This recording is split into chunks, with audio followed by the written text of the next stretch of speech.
A name. It's what is given to us at birth. It is the greatest connection to our own identity.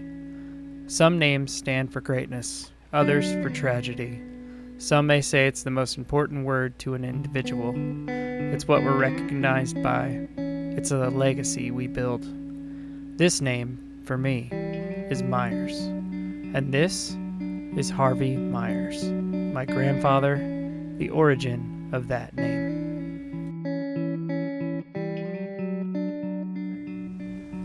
I'm Harvey Myers, and I'm a woodworker. I should actually say I used to be a woodworker.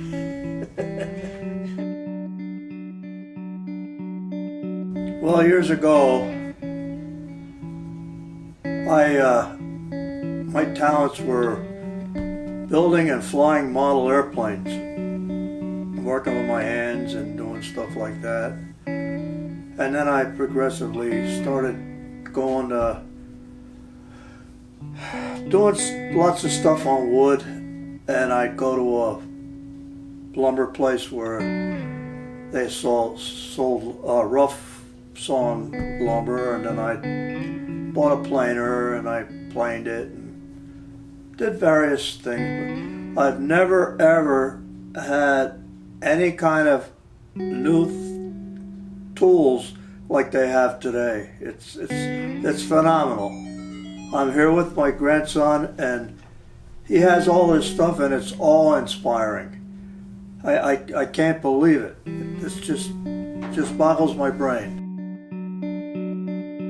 I don't know. I just like to do things with my hands, building airplanes, model airplanes, and various things. And then I never had a shop, but I just in my cellar, in my little half a double house, I had all kinds of stuff in there, and then I ended up with a planer and drill presses and table saws and whatever, and just progressively got into more stuff, into furniture, and I built a lot of cabinetry, and I didn't have the facilities that would be, that everybody would want, but I just did everything in my basement, and I made do with it, and I'm just in awe with my grandson,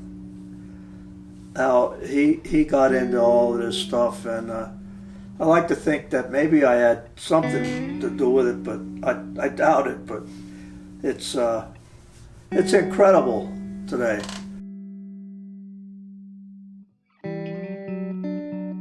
I'm from Bethlehem, Pennsylvania, and I lived on Wood Street. I was born and raised there, and it's funny. My grandparents passed away, and I married my wonderful wife, and we bought my grandparents' house, which was on the same block down the alley.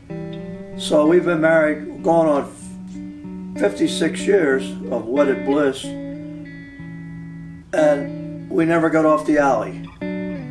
We're still where we were.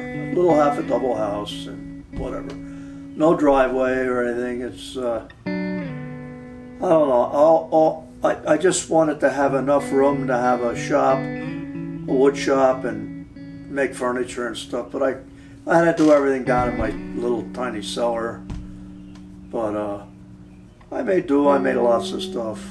But my father worked at the Bethlehem Steel, and he was born in 1900, and he died in 1967, or was it 57? And I don't know. We didn't do much. I had one sister, and she's gone now. She was younger than me, but she's been gone for a few years now. My wonderful sister Audrey, and I don't know how I lived this long. going on 76, but I guess I twiddle my thumbs a lot. I did have a smoking habit years back, and then I was walking one day and I tripped on a uneven sidewalk and I woke up in the hospital, and my wonderful wife told the doctor, put a patch on me for smoking, and I just completely quit all of that stuff. That was the foolishness, and now I just twiddle my thumbs. I worked at Bethlehem Steel in Bethlehem, which is defunct now, but I worked in what they called the beam yard, structural shipping, and they had structural products like I-beams, channels, angles, and everything. Really heavy duty stuff for, construction. And I did various jobs in there, and then I became a carrier operator, straddle truck. It was quite a large machine with 4 wheels that they all turned. You could turn on a dime with it, and it had 2 arms that came down, and they'd come together and get on the ears of the bolsters, where they were I-beams with ears sticking out, and that's where they loaded all the beams and angles and channel, all the heavy structural metal stuff. And then I'd straddle that with my big carrier and close the shoes, clamp them up, and then I'd pull them up, and I could pick up to almost 60,000 pounds. And then I hauled that stuff on the bolsters in various parts of the mill for shipping and whatever. So it was a fun job for me. I liked it. But how long did you work there? Was it your only job? Only 32 years. Was it your only And job they you've went ever down. had? No, actually I worked before I worked at the steel. I worked at an auto parts place. It's called Miller Auto Parts in our area, and I was a counterman / mechanic working on stuff, and then I sold auto parts. My cars, well, I was a motorhead all my life. I had quite a few cars.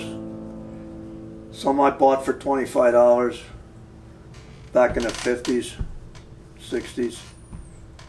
And I drag raced. I had one 56 Ford 2-door hardtop, and I put a NASCAR engine in it, V8. I can't remember exactly what it was, but this thing was a scourge of Bethlehem, PA. And I drag race all over the place, and it was a lot of fun. And everybody knew me and my car,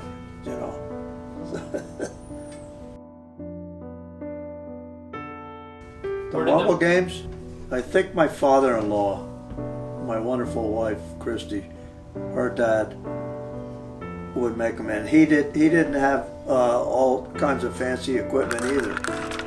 We just did everything with crude simple stuff, and there was no internet then, and there's no I don't know, it was just basic tools. And then I'd make marble games and give them to the kids of our relatives and everything, and it was fun. Oh my gosh, yeah. I built a desk, and I built one for my wife, Christy's mother, and I also built.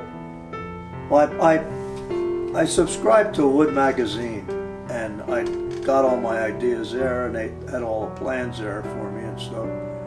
And I made lots and lots of different things out of Wood magazine. And this chest of drawers was huge. I had to make it that it had to be in two pieces, a little more than two pieces, to get it up the cellar steps. I mean the bedroom, the steps to go upstairs to put in our little bedroom, and then put it back together up there.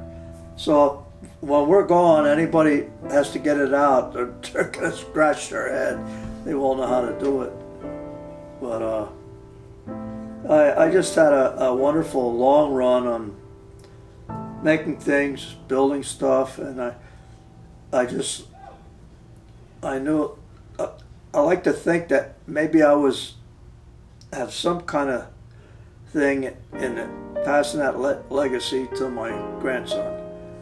And it was, I'm just so proud of him now, and all the equipment he has, and all the stuff he makes. It's just mind-boggling. Yeah, it was kind of cute. It should have a motor on it, but it doesn't.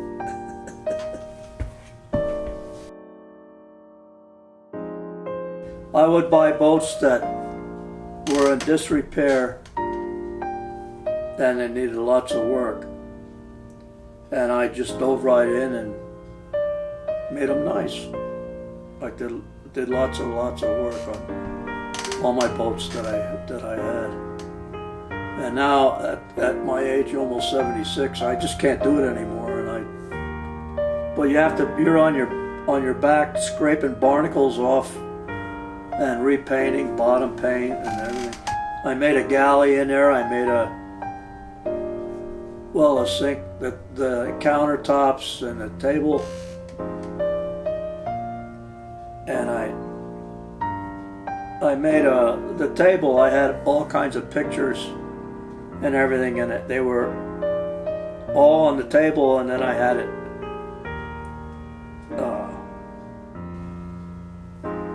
clear lacquer on top, resin epoxy, yeah. And then you could scratch with your fingers. It was under there. You never, you know, it was good. It was really neat. Yeah, I did resin tables before it was cool. I am so proud that I have my grandson with the Myers name, and he's like a famous woodworker, and all the stuff he does is just incredible. It's way over my head for the stuff that I ever did, but it's just I'm just in awe of him, and I'm so proud of him. I really am. I'm so proud.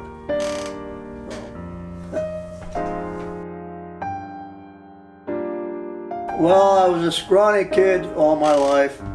I never picked a fight, and I wasn't one for sports. I never did sports. I was a skinny little nerd with thick glasses, and I built and flew model airplanes. And that was my thing that I did. I never went to ball games or anything. So my wife doesn't have to put up with me watching sports. I thought. But I don't know. I was an anomaly, I guess. I was a little different than the average kid. So. What do you want to be remembered for? That I wasn't a bad guy. That's all I like to sum that up. That's all I can say.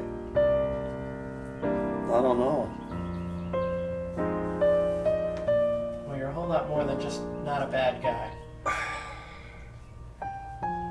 I'm just truly blessed that my wonderful wife, Christy, going on 56 years of wedded bliss, she put up with me all that time.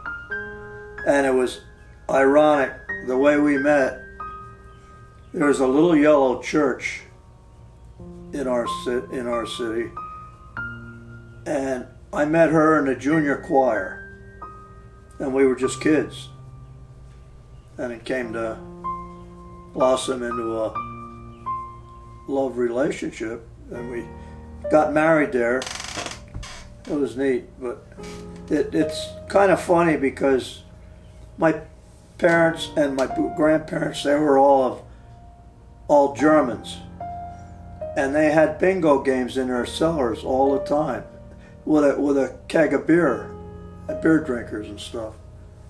And Christy's parents were real churchgoers. Well, we went to church too, but I mean, they didn't have that habit of drinking, or they never had any kind. So actually, when we got married, we had 2 receptions.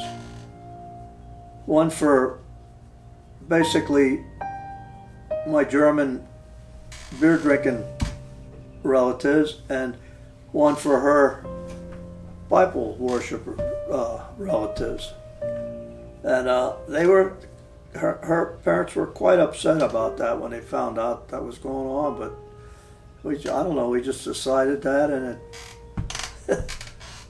I don't know.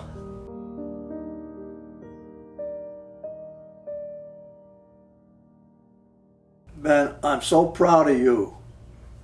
You're a Christian, you're a clean living guy, you have a wonderful wife, you have a wonderful thing that you do with your woodworking and everything, and your chasing bugs and whatever. But I'm really proud of you, and it's always fun to come. It's quite a trip for us to get here, you know, from Bethlehem, PA, and my wife, Christy, is still driving school bus, the big long yellow buses, and she's only about 4'9" tall, little redhead, cute redhead, and now she needs a knee replacement, and it's gonna be done now. She's retired now from driving school bus, but it's phenomenal. I just think, I think of myself driving, excuse me, driving carrier in the beam yard, hauling 70-foot piles of beams at 60,000 pounds, and between railroad tracks and all kinds of obstacles. And I think of her, a diminutive, short woman like that, driving that big school bus full of kids that are from you know, first grade to all the way up, driving that big bus. And I'm so proud of her, and like I am, I'm proud of my grandson too, who I'm looking at right now. Okay, that's enough. Is that enough? I love you very much. Okay. I was getting hoarse now. Don't get hoarse. Hey, look at, hey.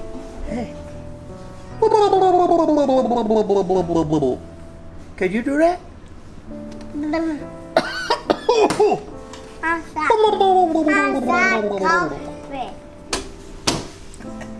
Oh gosh.